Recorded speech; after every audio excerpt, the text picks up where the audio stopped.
The winning blueprint presents. While you're here, go ahead and sub up.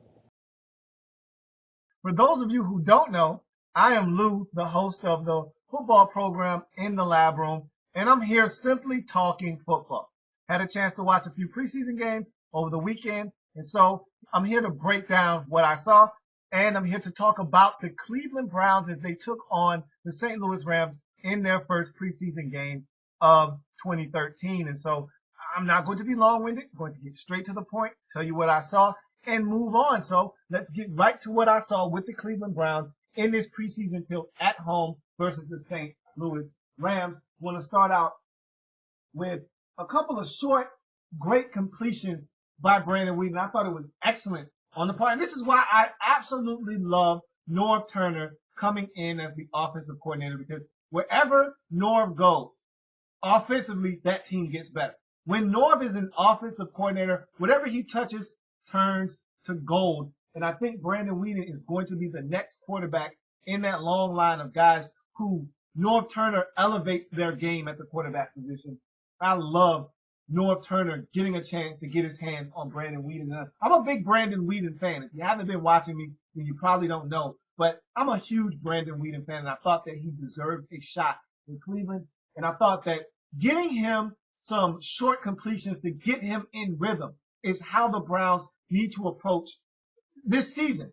Always starting off with some quick, nice short throws, get him in a rhythm, get him comfortable, and then you can start going down the field and pushing the ball up the field. And I thought the Browns really did that in this preseason game against the St. Louis Rams. You look at Dion Lewis, looks spry, looks quick. You got him in a trade from the Philadelphia Eagles. The Eagles simply had too many backs. They gave him away for a hot ham and cheese sandwich.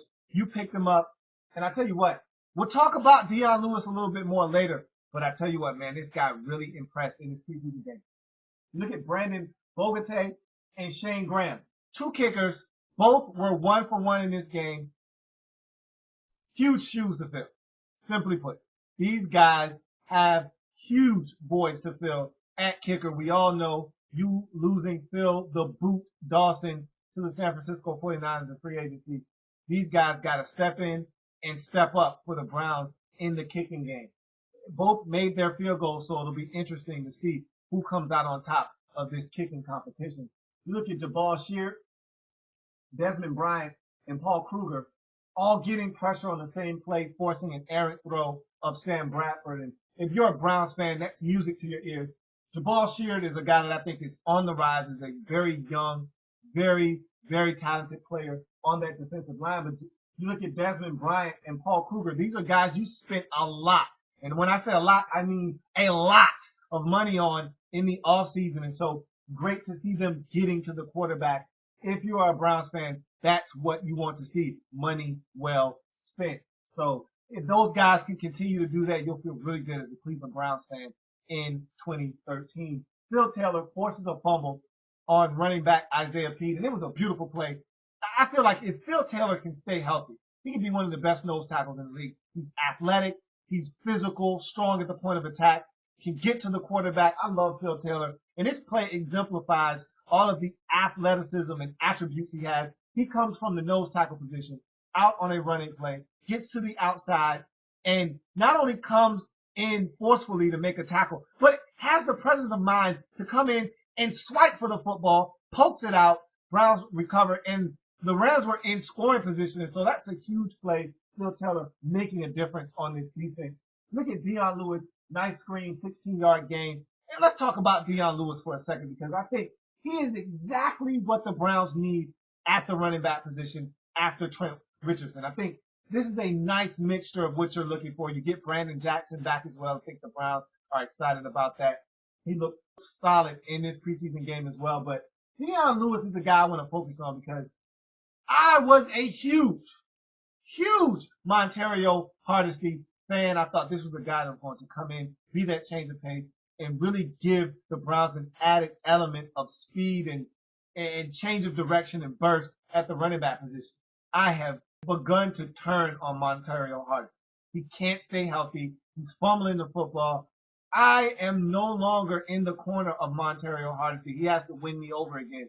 But I like this Dion Lewis guy. I really like what I've seen from him. I like what I saw from him in Philadelphia in small spurts. But if he can do more of this, and he looks to be in great shape, he's out there catching the football, had a great touchdown catch from Whedon. He was catching the ball out of the backfield. He was running the ball effectively. I love what I saw out of Dion Lewis. And if he can bring that to the table, Trent Richardson, Dion Lewis, sprinkling a little bit of Brandon Jackson, and now you got Chris Ogbonnaya at fullback.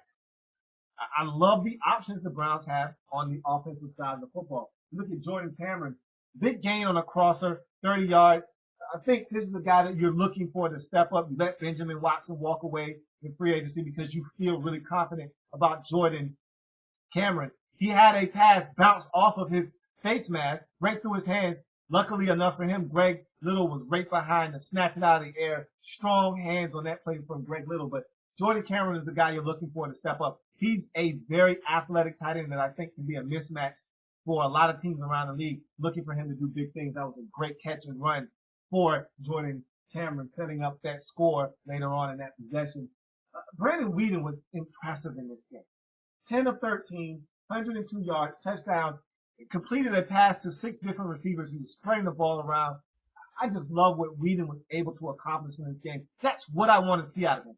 Reading the field, taking what the defense gives him, not forcing things, making good, solid decisions, not turning the football over. I thought Whedon looked exceptional in this game. I want to see more of this from Brandon Whedon because I know it's there, I know it exists, and I know North Turner can get it out of him. Travis Benjamin is the truth on special teams. You got yourself one here.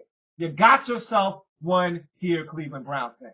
Because Travis Benjamin is a guy that's going to be a lightning rod on this special teams unit, especially punt return. We saw what he did last year against Kansas City. He did it again in this game. And the credit needs to be given to this punt return team because no one touched this guy. For a minute there, I wasn't even sure if the Rams were even on the field. I didn't see a St. Louis Ram defender for at least 50 yards into this return, and they didn't lay a finger on him. They didn't even come close. There were about 3 or 4 Browns blockers having a convoy up the sideline looking for someone to block. They did an excellent job, and Travis Benjamin is a guy with a lot of speed to burn, and if they can give him creases, look out. Travis Benjamin is going to light it up in the AFC North this season. Look at Jason Campbell, who is a solid quarterback in this backup role. I think he's a perfect fit in Cleveland, a guy that you're hoping never has to see the field, but in the case of an emergency, if he has to hit the field, you should feel confident that you'll have a guy that will give you an opportunity to win. Won't win you games. He won't flat out go and throw for 270 yards on 20 of 28 passing for 2 touchdowns and no interceptions. That's not what Jason Campbell's going to do. But he will come in the game. He will manage the game. And just like he did on a possession or two after he came in for Brandon Whedon, go 5 of 5 or 5 of 6 on a possession, dink and dunk and move the ball down the field and put you in scoring range. And he'll give you chances to win football games. And that's all you can ask for. And Jason Campbell will provide that for you as a backup quarterback on this football team. Quentin Groves gets a sack. Just wanted to note that because here's another guy you spent money on in free agency. Good to see him getting pressure on the quarterback. You always want to see your investments turn dividends for you. And here's another guy that you feel like can get to the quarterback in 2013 in Quentin Groves. Barkevius Mingo getting immense pressure. He was all over the field. He got 1 sack, but it was wiped out by a penalty on the offense. You decided to take the penalty instead of the sack. So officially, he does not have a sack, but he got to the quarterback, sacked him on 1 occasion. He was all over the field. He was in the backfield, beating the tackles on numerous occasions, getting pressure. I like what I see from Barkevius Mingo. He was constantly in the backfield, forcing the quarterback to step up or flush out of the pocket. Here's a guy that you're counting on as a first rounder to get pressure on the quarterback. He looks really good in that capacity. Browns look to have a very formidable defense. And I'm really upset at Josh Gordon right now because he's going to miss the first couple of games of the season with that suspension. But if this offense can click, if this defense can play some solid football, where you have to worry is in the secondary because you gave up a long pass to Chris Givens and you've got some guys out there that you probably don't want starting. You don't have a guy comparable to start across from Joe Hayden. And so that's the question you got to ask yourself. if you're a Browns fan.